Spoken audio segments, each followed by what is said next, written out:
नमस्कार. आज आपण ना वाटाण्यापासून झटपट तयार होणारे 3 प्रकारचे पदार्थ बघणार आहोत. तर त्यासाठी ना सगळ्यात अगोदर मी 1 वाटी वाटाणे घेतले आणि त्याच वाटीने 1 वाटी बारीक रवा घेतले. रवा हा बारीकच घ्यायचा आहे. बारीक नसेल तर तुम्ही मिक्सरला फिरवून बारीक करून घेऊ शकता. सगळ्यात अगोदर एक गॅसवरती कढई गरम करायला ठेवली. त्याच्यामध्ये अर्धा चमचा तेल टाकायचं. त्यानंतर हे वाटाणे याच्यामध्ये टाकून घ्यायचे.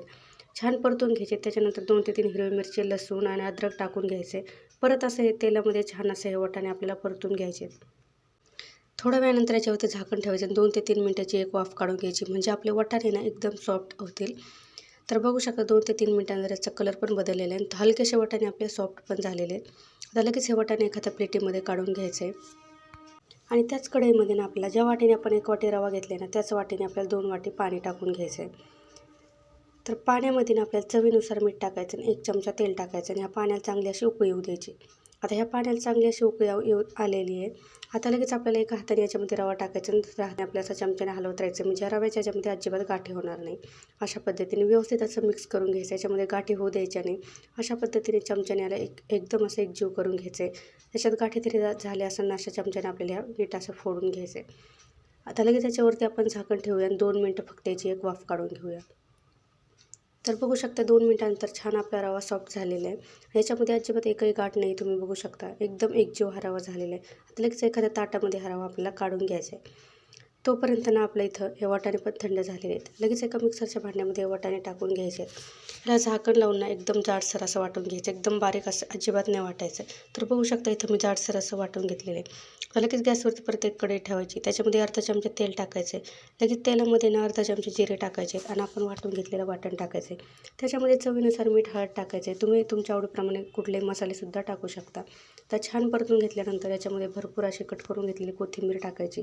परत कोथिंबीर टाकल्यानंतर व्यवस्थित त्याला परतून घ्यायचं. हे मिश्रण चांगलं असं मोकळं सुटसुटीत होईपर्यंत आपल्याला याला परतून घ्यायचं आहे. आता हे मिश्रण चांगलं मोकळं झालेलं आहे. एका प्लेटीमध्ये काढून घ्यायचं आहे. आता इकडं आपला रवासुद्धा थंड झालेला आहे. हा रवा छान असा मळून आपल्याला एकजीव करून घ्यायचा आहे. जसं आपण पीठ मळतो ना त्या पद्धतीने हा रवा आपल्याला मळून घ्यायचा आहे. आता रवासुद्धा मळून झालेला आहे. लगेच त्याच्यामधून ना एक आपल्याला असा छोट्या आकाराचा उंडा घ्यायचा आहे. हा उंडा ना हातावरतीच आपल्या असं याला पुरेसा आकार देऊन घ्यायचा आहे. लाटायची अजिबात गरज लागत नाही अशा पद्धतीने. आता याच्यामध्ये 1 चमचा हे वाटाण्याचं आपल्याला सारण भरून घ्यायचं आहे आणि याला तुमच्या आवडीप्रमाणे कुठलाही आकार देऊ शकता. याच्या कडा मोडपून घ्यायचा आहे. चौकोनी, त्रिकोणी तुमच्या आवडीप्रमाणे कुठलाही आकार याला देऊ शकता. मी याला थोडासा असा लंबाकार आकार देऊ राहिले. अशा पद्धतीने चौकोनी लंबाकार आकारामध्ये याला आकार देऊन घेतलेला आहे.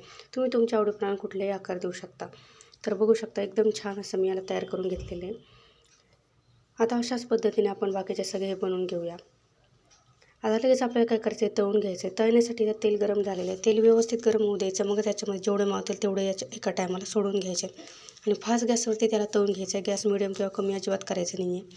फास्ट गॅसवरती आलटून पालटून याचा छान असा कलर बदलूपर्यंत त्याला तळून घ्यायचं आहे. तर बघू शकता 2 ते 3 मिनिटात छान एक क्रिस्पी झालेले आहेत. मस्त याचा कलरही बदललेला आहे. आता याचं पूर्ण तेल निथळून घ्यायचं आणि आपल्याला काढून घ्यायचं आणि अशाच पद्धतीचे बाकीचे सगळे करून घ्यायचे. तर बघू शकता इथं मी सगळे पदार्थ करून घेतले आहे. किती छान झाले तुम्ही बघू शकता. एकदम वरून कुरकुरीत आणि आतून खुसखुशीत हे पदार्थ आपले बनून तयार होतात आणि चवीला ते एकदम छान लागतं. एकदम भन्नाट. तुम्ही मुलांच्या टिफिनसाठी सुद्धा देऊ शकता. एकदम झटपट तयार होणारा रवा आणि वाटाण्याचा आपला पदार्थ बनून तयार झालेला आहे. चवीला एकदम छान आहे. नक्की अशा पद्धतीने बनवून बघा. आता आपण वाटाण्याचा दुसरा पदार्थ बनवतो आहे. तर त्यासाठी मी इथं गॅसवरती कढई गरम करायला ठेवली. त्याच्यामध्ये 1 वाटी वाटाणे टाकून घ्यायचे आहेत आणि हे वाटाणे आपल्याला तेल न टाकता असे त्याला भाजून घ्यायचे आहे. हलकासा याचा कलर चेंज होईपर्यंत त्याला भाजायचं आहे. तर बघू शकता वाटाणे छान भाजलेले आहेत. आता एका प्लेटीमध्ये याला काढून घ्यायचं आहे आणि याला थंड होण्यासाठी ठेवायचं आहे. तोपर्यंत एका मिक्सरच्या भांड्यामध्ये 3 ते 4 हिरव्या मिरच्या, 5 ते 6 लसणाच्या पाकळ्या, अर्धा चमचा जिरे टाकून याला एकदम जाडसर असं वाटून घ्यायचं आहे. वाटलेल्या वाटाणा मी एका वाटीमध्ये काढून घेतलेलं आहे आणि त्याच मिक्सरच्या भांड्यामध्ये ना आपले वाटाणे थंड झालेले आहे. हे वाटाणे याच्यामध्ये टाकून घ्यायचे आहेत आणि वाटाणेसुद्धा आपल्याला एकदम जाडसर असं वाटून घ्यायचे. अजिबात जास्त बारीक नाही वाटायचे. बघू शकता अशा पद्धतीने. आता गॅसवरती कढई गरम करायला ठेवली. त्याच्यामध्ये 2 ते 3 चमचे तेल टाकायचे. तेल गरम झाल्यानंतर एक मिडियम आकाराचा कांदा कट करून घेतला. हा कांदा तेलामध्ये टाकून छान असा आपल्याला लालसर रंगावरती हा कांदा परतून घ्यायचा. आता कांदा चांगला परतल्यानंतर लगेच वाटून घेतलेली मिरचीसुद्धा याच्यामध्ये टाकून घ्यायची आणि मिरचीसुद्धा छान अशी याच्यामध्ये परतून घ्यायची. म्हणजे मिरचीतलासुद्धा कच्चेपणा चालला जातो. आता मिरचीसुद्धा छान परतून झाल्यानंतर लगेच वाटून घेतलेले वाटाणे याच्यामध्ये टाकून घ्यायचे आणि छान असे परतून घ्यायचे. याच्यामध्ये लगेच आपल्याला चवीनुसार मीठ टाकायचे. गरम मसाले तुम्हाला टाकायचे असेल, धना पावडर मसाले तुमच्या आवडीप्रमाणे तुम्ही टाकू शकता. पण असं साधंसुद्धा छान बनून तयार होतं. तर अशा पद्धतीने याला परतून घ्यायचं आहे. आता 2 ते 3 मिनटं असं परतून घेतल्यानंतर तुम्ही बघू शकता छान आपला असा वाटाण्याचा ठेचा दिसून राहिलेला आहे. आता ह्याच्यामध्ये ना लगेच आपल्याला वरून बारीक कट करून घेतलेली कोथिंबीर टाकायची, कारण कोथिंबीरमुळे याचा ठेचाचा एकदम छान अशी चव येते. परत 2 ते 3 मिनिटाला परतून घ्यायचं आहे. एकदम झटपट तयार होणार आपला वाटाण्याचा ठेचा बनवून तयार झालेला आहे. हा ठेचा ना तुम्ही भाकरीबरोबर, भाताबरोबर कशाबरोबरही खाऊ शकता. एकदम चवीला अप्रतिम लागतो. अगदी लहान मुलंसुद्धा एकदम आवडीने खातील एवढा छान आपला ठेचा बनवून तयार झालेला आहे. टिफिनसाठी सुद्धा देऊ शकता. आवडला असेल नक्की करून बघा. आता आपण वाटाण्याचा तिसरा पदार्थ बनवणार आहोत. तर त्यासाठी इथे 1 वाटी वाटाणे घेतलेले आहेत. तर हे वाटाणे आपल्याला न भाजता असेच कच्चेच मिक्सरच्या भांड्यामध्ये टाकून घ्यायचे. याच्यामध्ये 3 ते 4 हिरवी मिरची टाकून घ्यायची. लगेच त्याच्यामध्ये आपल्याला 7 ते 8 लसणाच्या पाकळ्या, थोडंसं अद्रक टाकून घ्यायचे. त्यानंतर ना भरपूर अशी कोथिंबीर टाकायची, अर्धा चमचा जिरे टाकायचे आणि याला थोडंसं पाणी टाकून ना एकदम बारीक याची पेस्ट करायची. अजिबात थोडंसं जाडसर ठेवायचं आणि एकदम बारीक अशी पेस्ट करून घ्यायची. तर बघू शकता पाणी टाकत एकदम बारीक ह्या वाटाण्याची पेस्ट करून घेतलेली. आता एका ना ताटामध्ये मी 1 ते 1.5 वाटी गव्हाचं पीठ घेतलेलं आहे. गव्हाचं पीठ स्वच्छ चाळून घ्यायचं आहे. त्याच्यामध्ये चवीनुसार मीठ टाकायचं आहे. छोटा अर्धा चमचा हळद टाकून घ्यायची आहे आणि व्यवस्थित असं याला मिक्स करून घ्यायचं आहे. आता त्यानंतर इथे 1 ते 2 छोटे चमचे तेलसुद्धा टाकून घ्यायचे. तेल गरम करायची अजिबात गरज नाही. थंडच तेल टाकायचं, मळून घ्यायचं आहे. त्यानंतर आपण जे वाटाण्याचं वाटण टाकलेलं आहे, वाटून घेतलेलं आहे वाटण याच्यामध्ये टाकून घ्यायचं आहे. आता याचं वाटण याच्यामध्ये टाकल्यानंतर छान असं पिठामध्ये मळून घ्यायचं आहे. अजिबात दुसरं पाणी टाकायची गरज लागत नाही. जर थोडंसं कोरडं वाटत असेल तर त्याच मिक्सरच्या भांड्यामध्ये थोडंसं पाणी टाकून आपल्याला याच्यामध्ये मळून घ्यायचं आहे.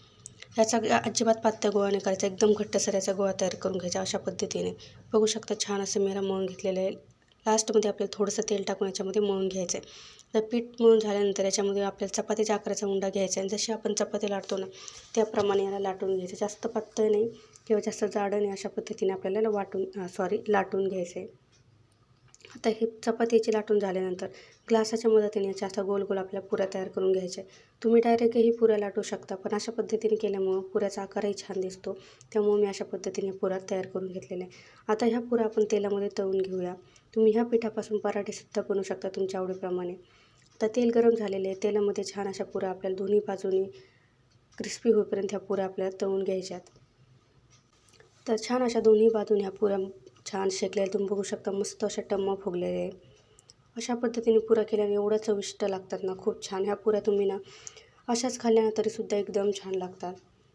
तर ह्या पुऱ्या तळल्यानंतर याचं पूर्ण तेल निथळून घ्यायचं आणि ह्या पुऱ्यासुद्धा एखाद्या ताटामध्ये काढून घ्यायच्यात. एकदम चवीला छान लागतात. तर कसे वाटले तुम्हाला माझे आजचे तिन्ही वाटाण्याचे पदार्थ नक्की सांगा. कमेंटमध्ये नक्की सांगा आणि आवडलं असेल नक्की बनवून बघा. एकदम छान झटपट होणारे वाटाण्याचे हे पदार्थ आहेत. आवडलं असेल ना नक्की एक लाईक करा. तुम्ही एक लाईक केलं ना की मला व्हिडिओ बनवण्यासाठी आणखी प्रोत्साहन मिळतं. त्यामुळे नक्की लाईक करा. चॅनलवरती नवीन असतात तर सबस्क्राईब करा आणि अशा पद्धतीने नक्की बनवून बघा. रेसिपी बघितल्याबद्दल धन्यवाद.